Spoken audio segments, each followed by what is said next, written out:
kind to your customers. Politeness and civility are the best capital ever invested in business. Large stores, gilt signs, flaming advertisements will all prove unavailing if you or your employees treat your patrons abruptly. The truth is, the more kind and liberal a man is, the more generous will be the patronage bestowed upon him. Like begets like. The man who gives the greatest amount of goods of a corresponding quality for the least sum, still reserving for himself a profit, will generally succeed best in the long run. This brings us to the golden rule: as ye would that men should do to you, do ye also to them. And they will do better by you than if you always treated them as if you wanted to get the most you could out of them for the least return.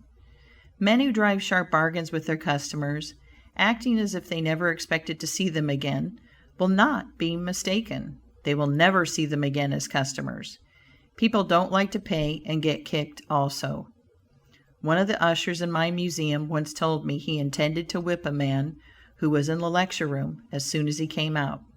"What for?" I inquired.